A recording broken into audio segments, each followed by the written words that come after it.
Hey, just wanted to recap the third online meeting, and I'm smiling right now because it's just one person, but we had such a heartfelt conversation about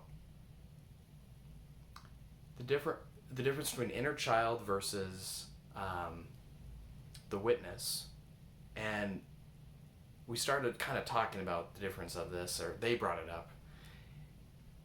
They were journaling and getting in touch with their witness, right? Like just by journaling, just by writing thoughts and feelings. If you listen to all that yoga stuff or whatever, it's all about awareness, right? Awareness of awareness, pure awareness.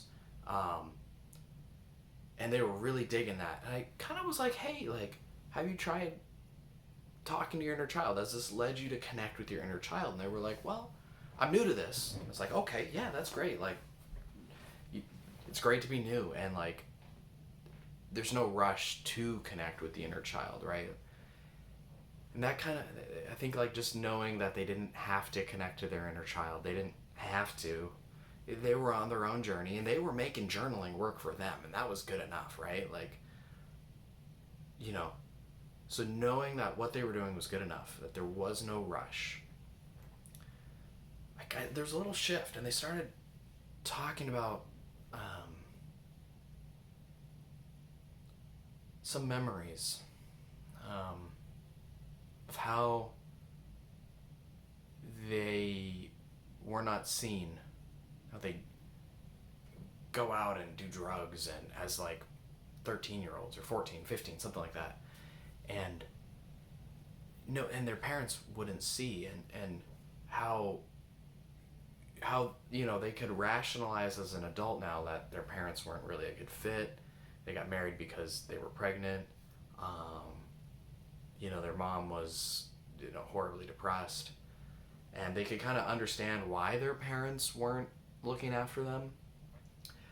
And I kind of gently said, what do you think your inner child, what do you think this 13, 14, 15 year old self would be feeling going out doing drugs, no one even noticing them?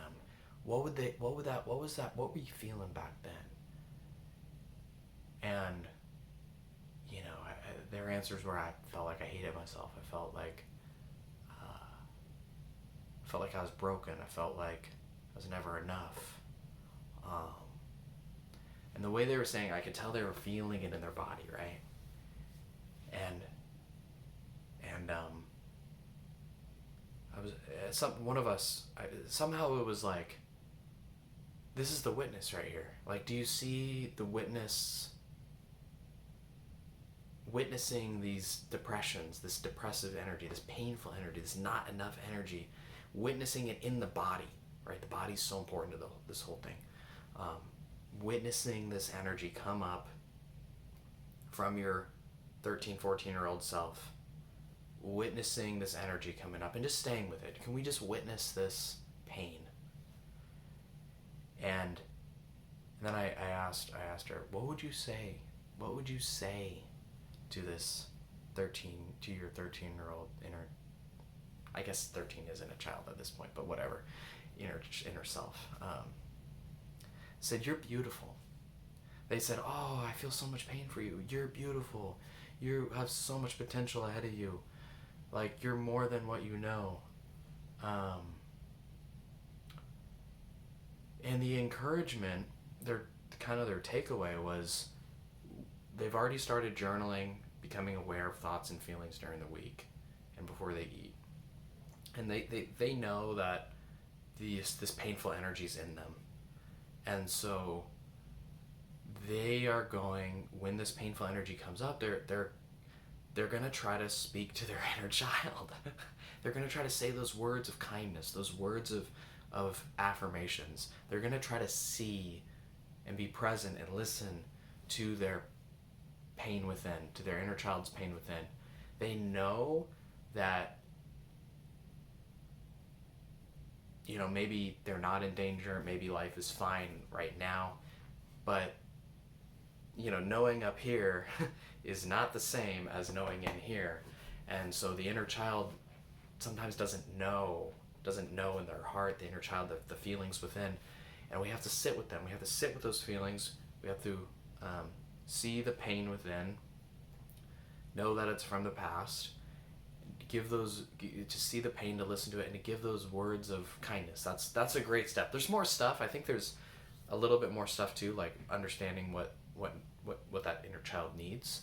But this person was sort of new to this whole inner child, and um, and so that's kind of their takeaway.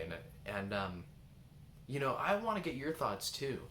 I've been studying yoga for God knows how long, and I loved this line of conversation because I'm not quite sure how to make sense of it from a theoretical perspective, and maybe theory can be thrown out the window because I get it on the energetic perspective. I get it how it works energetically, but but it's interesting, the relationship between the witness, right? The witness, the higher power, and the inner child, right? Like, are they the same, or are they like this, where it's a Venn diagram? They're different, but there's overlap, there's similarity. I don't know. Or like, does the inner child lead to the witness? Does the witness lead to the inner child? Or I don't know. So these are just musings. What do you think? Let me know what you think. What do you think about, um, you know, the inner child, the witness, the inner child on one hand, the witness, and the higher self on the other one? How do you make sense of these? How do they relate together? Um, so yeah, that's what I got. And namaste.